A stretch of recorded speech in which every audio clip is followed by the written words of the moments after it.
Msikilizaji wa Kama FM, sasa kipindi cha asili yetu, nimekutana na Sayusayu mwana wa Nde. Naam. Kwanza heshima yako, shikamoo. Marhaba, ujambo. Sayusayu mwana wa Nde, tungependa kufahamu historia yako kwa ufupi. Sayusayu imetoka wapi? Hii historia ya Sayusayu, mimi ili jina kuja kupewa Sayusayu kutokana na ngoma hizi za asili. Hizi ngoma za asili nimeanza mwaka 84. Nimepiga hizi ngoma za asili mwaka 84. Nilikuwa napiga ngoma za wanawake ambayo wanaita kabunga. Wasukuma wanaita kabunga, yani ngoma ya wanawake. Nilivyotoka pale nikawa najifunza tena kupiga ngoma ya wanaume ambayo inaitwa beni. Nikaanza mwaka 88 hii ya wanaume. Nimepiga hiyo ya wanaume mpaka hata sasa hizi nadhani naendelea nayo. Ni miaka mingapi unapiga hizo beni? Pigie hesabu sasa hiyo 88 mpaka sasa hizi, nipigie hesabu itakuwa mwaka gani? Pigie hesabu sasa hapo kwamba itakuwa ni mwaka gani. Kuanzia 88 mpaka sasa hizi napiga ngoma za kiume. Ulianza kupiga kwa nani wakati mimi wakati naanza kupiga nilianza kwa malenga mmoja anaitwa Ijege Mwanajilondela ambaye anaishi maeneo ya Nzega. Mpaka sasa hivi ni miaka 37 kwenye game. Ndio. Vipi panda shuka ilikuwaje? Sasa namba huwezi kusahau. Nikiangalia kuna changamoto nyingi ambazo nilizokuwa nazipitia miaka 30. Hiyo ndani ya miaka 37. Kuna sehemu zingine nilikuwa nikipiga ngoma, wengine wanasema huyu bado. Alafu baadaye tena kuna sehemu zingine unakuta kwamba wanakuambia kwamba hapo ndio umefikia penyewe. Na mpaka hata sasa hizi hapa, ina maana malenga wote mpaka kuja kufahamika wananijua kabisa kwa jina la Sayusayu.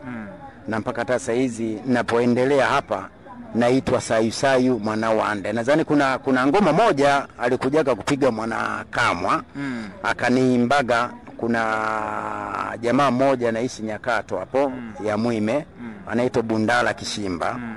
Huyo Bundala Kishimba ni besti wangu sana. Kabla hajaanza hata uganga wake ule, Mwanakamwa nadhani aliniimba akasema kwamba bana Sayusayu mwana wa Nde, endelea kupiga ndundu. Unaona, endelea kupiga ndundu. Kwa hiyo ukisikia Sayusayu hakuna mwingine, ni mimi. Ukisikia Sayusayu hakuna. Ukisikia na mafanikio yapi umeyapata ndani ya miaka 30? Mafanikio yake nikiangalia mpaka hata sasa hizi nimeshanunua uwanja kupitia kwenye ngoma za jadi. Nina mbuzi, nina ng'ombe 3. Unaona?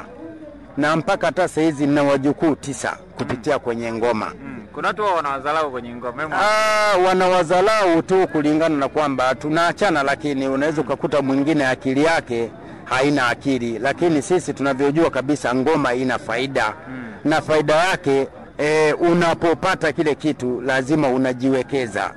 Kuna wengine wajiwekezi. Unakuta yana anapewa hela, baadaye anaila tu kupitia kwa wanawake nini, kwa mambo mengine. Unawashauri nini vijana? Na washauri vijana, kwa kweli sana inalipa kama una akili yako. Ina maana ukishapewa kitu, umepewa hata 10,000, 5,000, wekeza, alafu 5,000 fanya kwa mambo yako jinsi unavyojua. Kuna mtu akitaka ukapige ngoma, labda yeye ni msanii, anakupata vipi mawasiliano? Yeye mawasiliano yangu nadhani namba yangu nina namba kama 2 na Airtel na Voda. Namba ya kwanza ni 0759 alafu 107344. Hiyo ni Voda. Voda ni 0759 107344. Airtel tunaondoka nayo ni 0780 27 60 36. Hizo kama ananitafuta mtu kwamba nikamfanyie mambo fulani, basi haina tatizo, ananipata. Asante msikilizaji wa Kama FM, endelea kusalia kusikiliza asili yetu. Naitika kwa jina moja Tulango Shomkaya. Ona usikivu mwema. Usibadili kitufe, endelea kusalia hapo 90.8 Kama FM, fahari ya kwako.